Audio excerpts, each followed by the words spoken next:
Bonjour et bienvenue à toi sur ma chaîne YouTube Devenir Maman, un rêve.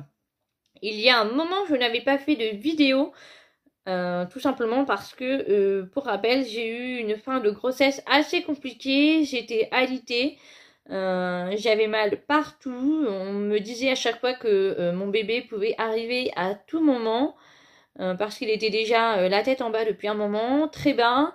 Et voilà, j'avais plus de place tout simplement, donc il avait des chances qu'il rompe ma poche et qu'il arrive.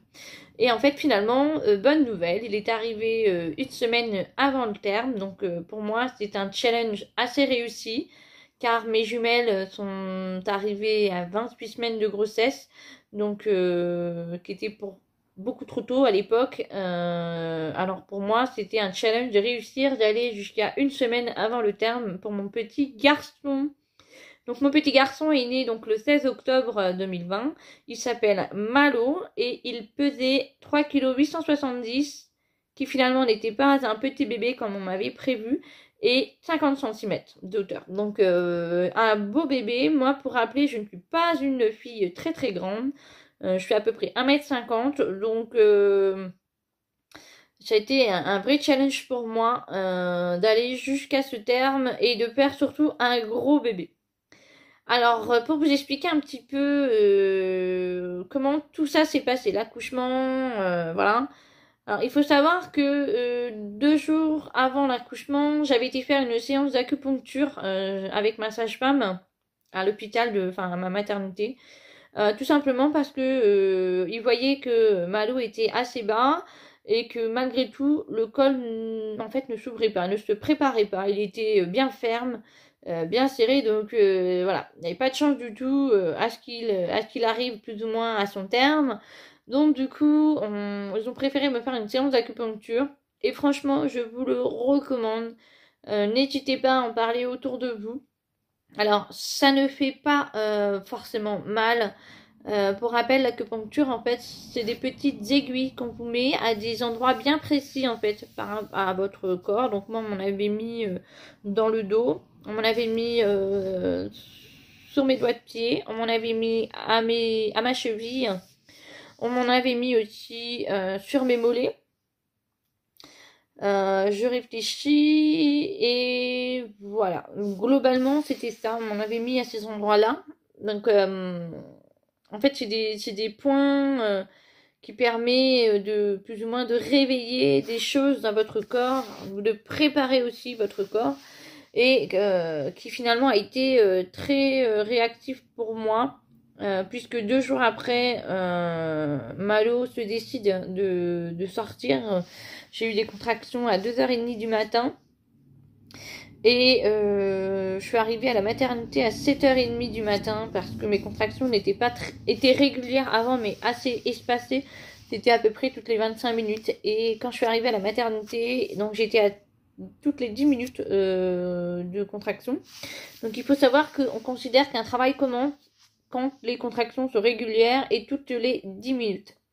Donc impeccable, je suis arrivée à la maternité. Donc pour information, il a rompu ma poche des os à 6h30 du matin. Ce qui fait que là, c'était sûr que ce n'était pas un faux travail et que tout allait plus ou moins arriver donc ce jour-là. Donc arrivé à la maternité, donc on m'a mis sous monitoring et évidemment on a contrôlé si c'était bien la poche des os qui avait été rompue. Donc effectivement, ça avait bien été confirmé. Le monitoring disait bien que j'avais des contractions toutes les 10 minutes et que le bébé allait très bien, cardiaquement comme vivacité. Enfin voilà, il allait vraiment très bien. Donc une fois qu'ils avaient fait tous ces contrôles-là, on nous a demandé de partir dans notre chambre en fait de la maternité pour pouvoir prendre un petit déjeuner et surtout marcher, marcher, marcher, monter les escaliers, descendre les escaliers, marcher, marcher, marcher, marcher. Parce que j'avais un col qui malgré tout ne s'ouvrait pas en fait. Enfin, il était qu'à 1,5 cm. Et il faut savoir que pour pouvoir accoucher, il faut 10 cm d'ouverture. 10 cm d'ouverture, c'est juste énorme. On a l'impression que notre corps, en fait, ne va jamais faire ça. Et en fait, si. Et donc, pour moi, ça a été très long. Donc pour rappel, je suis arrivée à la maternité à 7h30 du matin. Et Malo est arrivé à 21h45 pour vous dire. Donc ça a été extrêmement long. Après j'avais eu donc mes jumelles auparavant, mais comme ce n'était pas un accouchement par voie basse, on a considéré que Malo était quand même un bébé, le premier bébé en fait par accouchement, enfin par accouchement en voie basse. Donc du coup les premiers accouchements sont toujours très longs. Et plus vous allez avoir d'enfants et plus vous allez faire d'accouchement par voie basse, plus ça va être rapide. Surtout, prenez-le en note. N'arrivez pas trop tard à la maternité. Donc moi, pour ma part, comme c'était le premier vraiment à terme, entre guillemets, je savais que ça allait être un petit peu long en fait. Bon, jusqu'ici, je ne pensais pas que ça allait être autant quand même. Mais voilà, en tout cas, tout s'est très bien passé. Donc j'ai eu aussi pendant mon travail 2 séances d'acupuncture pour aider à mon col à s'ouvrir encore plus et plus rapidement pour éviter de faire souffrir le bébé et pour éviter surtout moi de me fatiguer. Tout s'est très très bien passé. Les séances d'acupuncture ont été encore une fois pour moi très bénéfiques. Franchement, je le recommande aussi pendant l'accouchement, enfin pendant le travail. Si vous pouvez avoir des séances d'acupuncture, c'est super. Je suis désolée, on entend mon téléphone sonner. Vous inquiétez pas, c'est pas très grave, c'est le fixe, donc voilà. Donc ne soyez pas surpris de la petite musique derrière.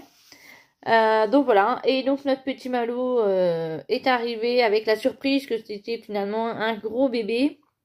Il pleurait pas à la naissance, j'avais peur, je pensais que c'était un petit peu systématique d'avoir des bébés qui pleuraient à la naissance. Et en fait, pas du tout. Moi, en fait, il avait finalement pas avalé trop de liquide, donc c'est pour ça qu'il ne pleurait pas. Mais il était super éveillé. On a fait la première tétée donc au sein à la naissance et génial, franchement, j'en garde un super souvenir. Et j'ai eu beaucoup de chance et que c'est un très bon téteur. Donc en fait, il a très bien pris le sein dès le départ et franchement, ça a été pour moi un soulagement parce que j'avais un petit peu peur de me dire est-ce qu'il va pas très bien prendre le sein parce que j'avais plus ou moins un peu l'idée d'allaiter puisque mes jumelles c'était un peu le projet que j'avais mais avec beaucoup d'avance comme elles avaient je pouvais que tirer mon lait donc c'était pas du tout la même expérience entre guillemets et puis j'ai quand même eu l'expérience après donc on va dire à partir de 2 mois qu'elles étaient nées j'avais pu avoir l'expérience d'essayer d'avoir les jumelles au sein mais je dois vous avouer que j'ai pas pu vraiment continuer déjà parce que je n'avais à ce moment-là presque plus de lait et surtout parce que on nous demande en fait d'allaiter les bébés chacun de côté en fait plus ou moins. J'en avais une, la tête là, le corps là, et pareil, la tête là, le corps là, en même temps. Donc, vous appelez ça en position ballon de rugby. Et je peux vous assurer que les deux en même temps, en fait, c'est pas du tout facile, parce que j'en avais une qui, en fait, ne prenait pas du tout correctement, et j'en avais une plus ou moins, qui était plus ou moins un petit peu motivée à prendre. Mais je me disais, moi, toute seule la nuit, je me voyais pas gérer, en prendre une, mettre l'autre en même temps, enfin, c'était pour moi trop compliqué, sachant que mon mari en fait travaille de nuit, je savais que j'allais pas avoir en fait l'aide pour pouvoir m'aider à les mettre au sein, donc j'avais pas vraiment eu l'expérience. Donc je l'ai eu une fois ou deux à la maternité, enfin la néonate surtout, et puis bon je me suis dit en plus j'avais quasi plus de lait, ça allait être trop compliqué, il valait mieux prendre les bonnes méthodes, les bonnes comment dire, les bonnes pratiques dès le départ pour l'arrivée de la maison. Donc du coup, voilà, on avait stoppé en fait cette histoire de lait et l'allaitement et puis pris le biberon en fait qui était beaucoup plus simple pour moi au niveau organisation. Donc voilà, donc mon petit Malo, il a eu beaucoup de chance et moi aussi de pouvoir profiter ce petit moment ensemble, l'allaitement. Voilà, écoutez, je vous ferai une prochaine vidéo pour vous expliquer comment s'est passé l'allaitement, qu'est-ce que j'ai fait à la maternité, comment ça s'est passé, voilà. Je vous invite à vous abonner à ma chaîne pour pouvoir suivre l'aventure de moi et de Malo, de ma famille. de mes jumelles. Voilà, j'espère vous dire à très vite et je vous dis à bientôt. Bye!